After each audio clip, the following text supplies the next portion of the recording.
It is Saturday, April 5th, and it is the first day of me doing beekeeping for the year, and I have quite the mess to clean up. I've been obviously doing a lot, setting up new boxes to get rid of the old ones, some of the old ones that are falling apart. Brick house is now being cremated humanely.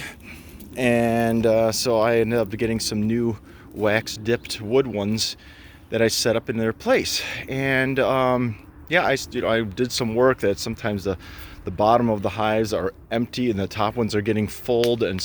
So I had to move brood to the bottom. One hive, it looked like the queen actually had recently died.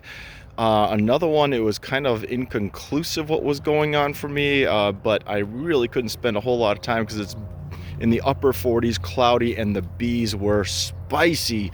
I wanted to protect myself, but of all complications of things, I'm going into my shed to get things from there to all my protective gear back out, including the jacket, which I am wearing right now. Got that part on there, but as I was trying to get gloves from the bin, it turned out that over the winter a mouse had come in and used it for bedding. So a glove is not really good when you have a finger chewed off on this one. Oh, this is the left hand. Yeah, check out the right hand. There's nothing left at all. So nice $35 pair of gloves down the drain. And because the bees were spicy, and even with all the smoke I had, I probably took upwards of 30 stings on my hand. So look how nice and puffy it is, even with antihistamines. I am not going to get that wedding ring off anytime. This one is a little bit in that direction, but yeah, good apitherapy to get that bee venom therapy going. It's probably killing off diseases and cancer cells in my body as we speak. But as we anyways, we're still overall at a pretty good start. I ended up taking the weak hive that was probably queenless and broke up some brood from my other ones, and I put it all together in this box that had died off over the winter. I plugged off the entrance because everything is a new location for them, and what you have to do to reset their GPS is you kind of have to plug off the entrances and have them stuck in there for at least 3 days. And then they are going to be, it's not to worry, it's not going to get hot at all. As a matter of fact, it's probably going to be too cold for a couple of days to do anything. So after about 3-4 days, I'm going to take it out. Actually, I'm going to put some branches on over the edge of the front entrance. That also gives them an immediate sense that something is way different as soon as they get to go out. And then what they do is they take orientation flights and they reset their GPS. So this is a whole group of bees that are essentially supporting a splice and a splits of some of the stronger hives into there, and so it's a hodgepodge of bees that will hopefully raise a new queen and go gangbusters from there. So these guys are doing okay in this one here hive, but one of my pride and joys here, now I set up 2 new hives. See these nice cool, just it looks like plain wood, but this wood is actually dipped in beeswax. So what that does is it actually waterproofs it on the outside. It actually preserves the wood so it doesn't rot as quickly. So it's supposed to last a lot longer.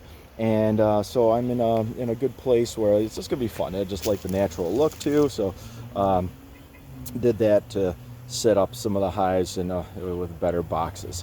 But my interesting one here, this here is what I'm calling Techie Hive, and what this one here is going to be, pardon me, just found a dead bee that I gotta just get rid of there, make it a little more cosmetic.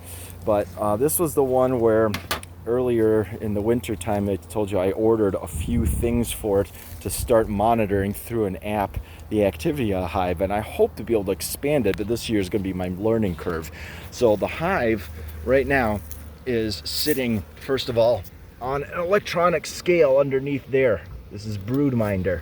So that is recording weight on an active basis and sending it to the app to watch how now in the spring the weight of the hive should start getting heavier and heavier as they bring in more nectar. And that is one of the things that I could watch to make sure everything's healthy. Second things that I have, little tabs here, that inside there are sensors that are going into the hive, and that one, the top one is just temperature, the bottom was temperature and humidity, and so I'm going to monitor those things to see how the temperatures of the hive go. And the coolest thing that I installed up front here is the brood minder BDAR. Yeah, this is actually a small radar unit that is sitting right above the entrance, and what it is going to be doing is monitoring flights in and out of the hive. And so I will be able to start getting a learning curve to know the activity of what's normal flight on a normal sunny day versus if I start seeing a large amount of influx of bees and not a lot of efflux, then they might be getting robbed. And at the same time, if I start seeing some situations of a mass exit, well, that would indicate that they swarmed. So I'm certainly trying not to do that. I did build up a little extra space around them as I took some frames of brood from this hive and moved them over. They should be good for a while, but this is all connected through Wi-Fi to an app, and my house is just right there, so it actually is within range of the Wi-Fi. I don't have to buy any extenders on that. But this is going to be a cool one just for me to geek out and learn a little bit more about the bees' activities completely remotely. See what's happening. And of course, if I can actually end up eventually getting one for this one and maybe that one, I don't know if it would work for it probably would work for a double nuke. Then it would be just something I could also compare notes, and then you could actually see if there's any problems with any of them. But all the other ones, I'm going to be just watching them old school. But anyways, that is the situation. And I do have some frames that were kind of from some of the hives that had died off. There was some unused honey, but there was just a little bit of junk around it, a little bit of mold.